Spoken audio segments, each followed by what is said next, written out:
Stanley, Scuba, Sailing, and Adventures.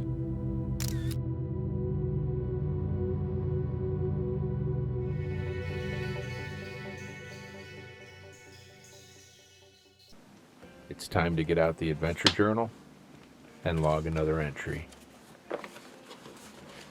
Today we'll be scuba diving the Poulson wreck off of the west end of the Grand Cayman Island.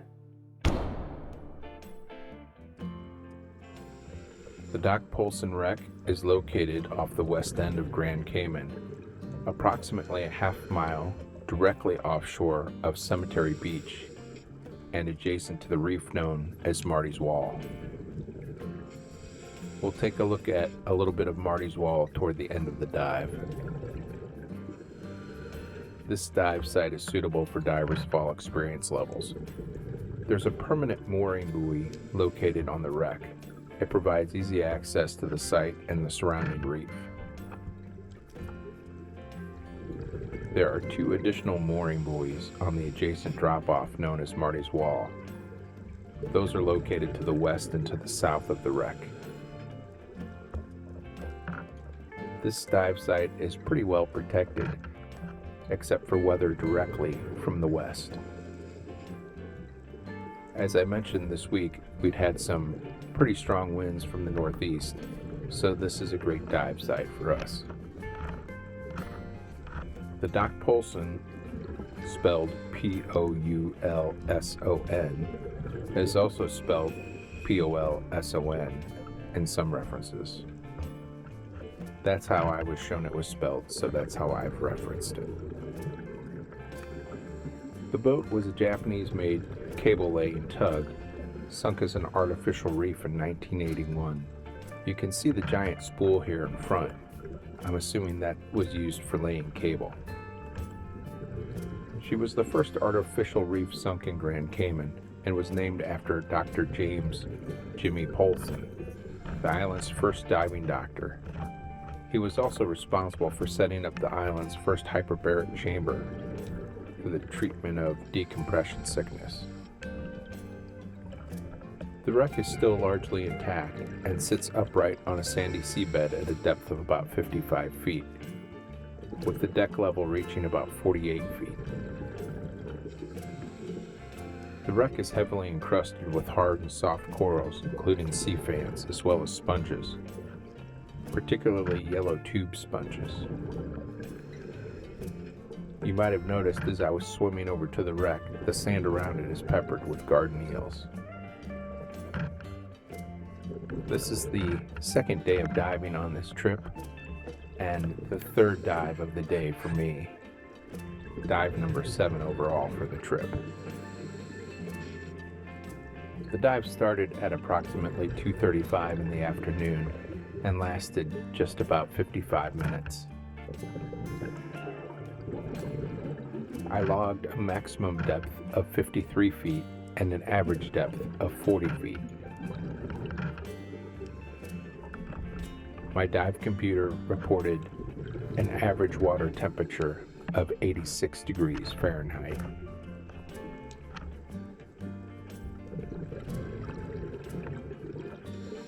This was not my first time diving the Poulson wreck. I'd been here about 5 years ago and made a couple dives. There'd been a couple significant storms since then, and I was almost a little surprised to find the wreck largely still intact. But as I mentioned toward the beginning of the video, this dive site is pretty well protected. My dive guide books didn't specifically say, so I'm guessing that this wreck is about 80 feet in length. Here we're behind the pilot house facing forward, and just behind the pilot house here you can drop into the wreck and swim all the way through to the bow. You can also enter the pilot house from either the starboard or the port side. There's not a lot of room in there, but it's a pretty easy swim through.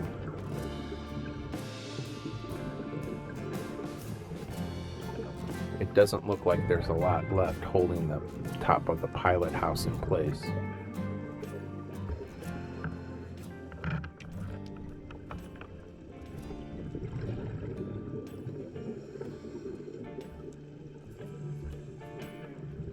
As I move a little closer, you can really see how truly encrusted this wreck is.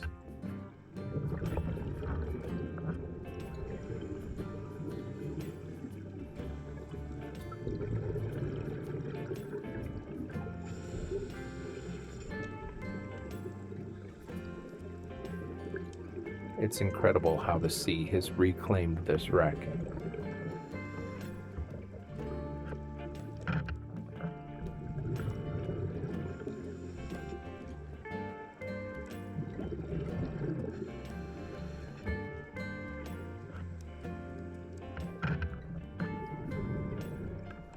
Something shiny caught my eye and I decided to investigate. It was a fairly decent sized barracuda.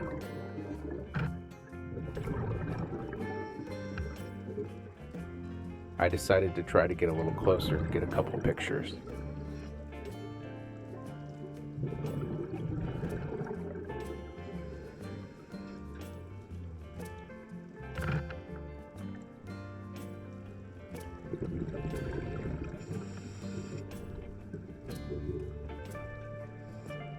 Upon returning to the wreck, this Jack was curious as to what I was doing here.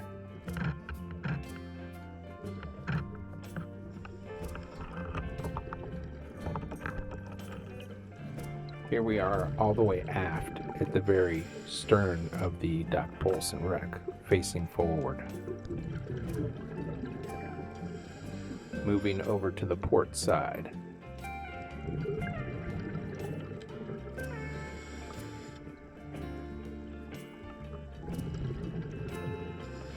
I really enjoy this dive site because the wreck is so largely intact and completely encrusted, so it still retains the complete shape of the vessel, but being completely encrusted, you get this feeling of how the sea has reclaimed it and everything about it. Here, as we move toward the bow, you can see some of that cable laying gear on the deck.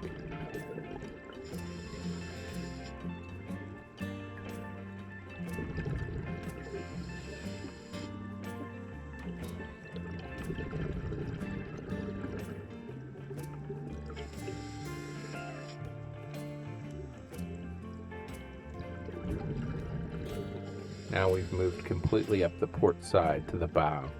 This is a square front vessel, or tug. Here's another shot of that barracuda. Got some great pictures this time.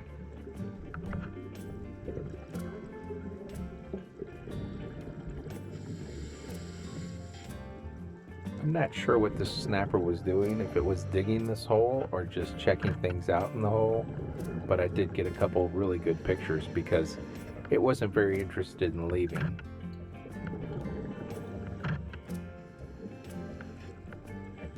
If you have any ideas on maybe what the snapper was doing, if it dug the hole, or drop me a note and let me know what you think. I've never seen anything like that before.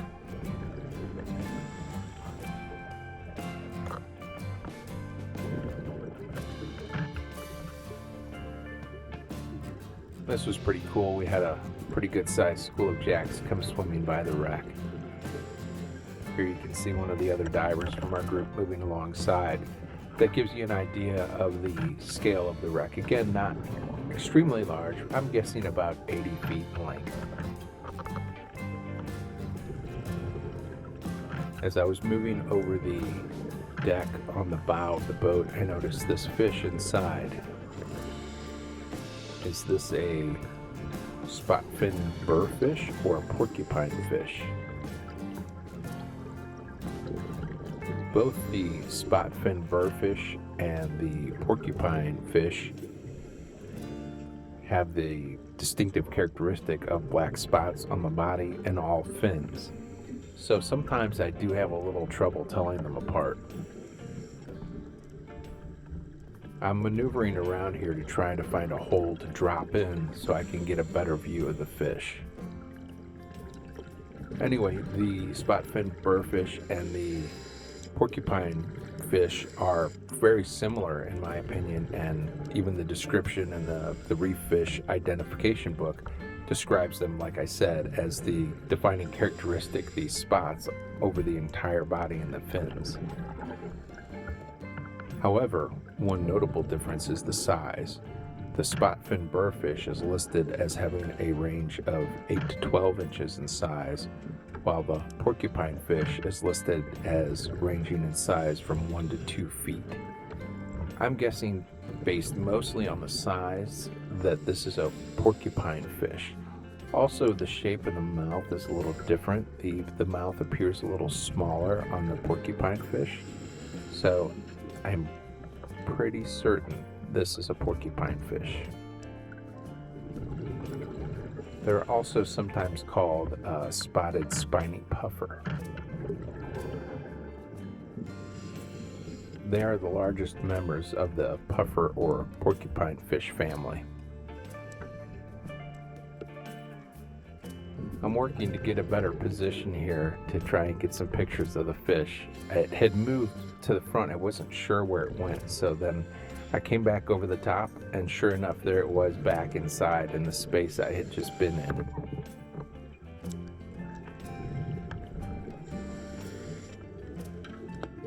I thought for a minute maybe he would pop out. He's so close to the top.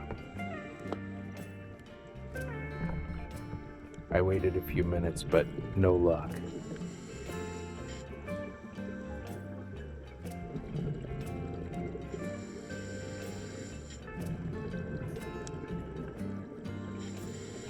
He turned and started heading back to the bow of the boat.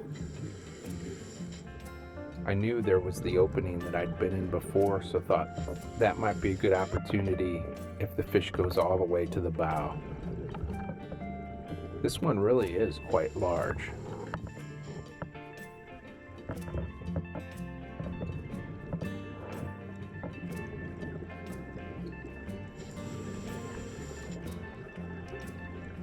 Here I was able to drop back in and catch up with that fish.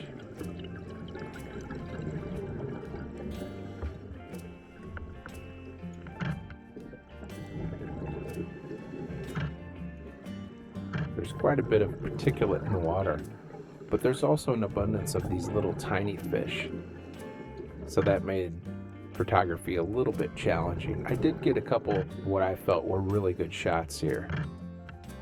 Look how encrusted that boat is as well. What a great place for pictures.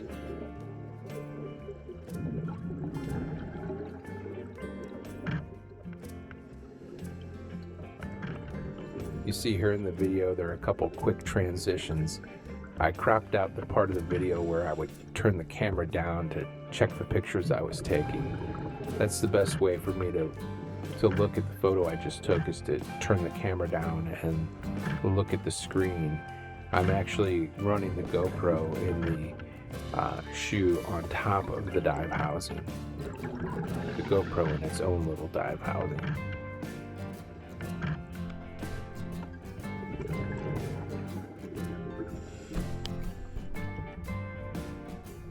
There are pretty close quarters here in the very bow of the boat. This is like a section that's mostly walled off. As I mentioned at the beginning of the video, you can swim from bow to stern or stern to bow and go completely through the wreck. I did not do that on this particular dive, but anyway, it's small space here, so I'm trying to take as many pictures as I can of the fish and watch my buoyancy.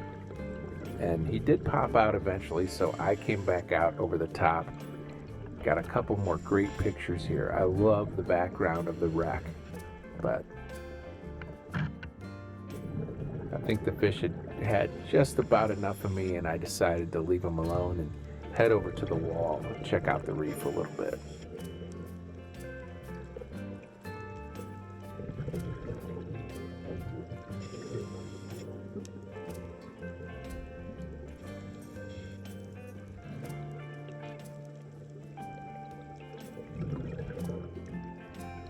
This black and yellow fish is called a rock beauty. They range in size from 5 to 8 inches, reaching a maximum of 12 inches, and are usually found in depths of water from 10 to 80 feet.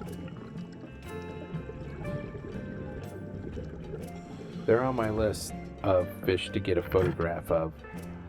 They usually don't let me get very close, so I've had trouble getting a good picture. There I got a little face shot, but I'll continue for a minute to see if I can get a better angle on this fish. They are part of the angelfish family, which you might have guessed just from the shape.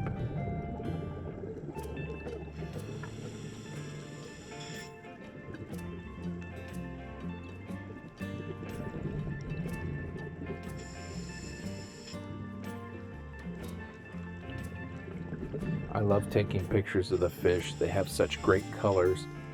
It does require some patience. The fish aren't always cooperative, meaning you want to spend time with a diver.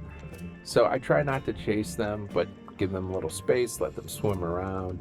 And here I just left some of the footage in so you get an idea of what I go through trying to get a picture. I did end up with one okay picture of this particular fish. Not my favorite, so that's still on my list.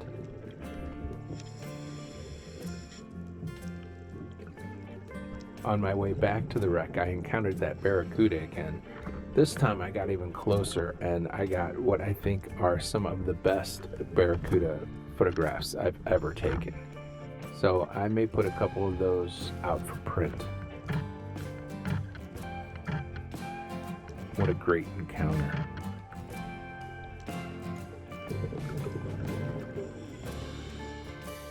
Lastly, I saw these blue parrotfish, and they were feeding in the sand, but because there was nothing around them, it made it very difficult for me to get close at all.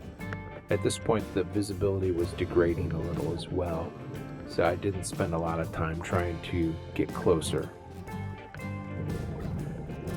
There are those garden eels.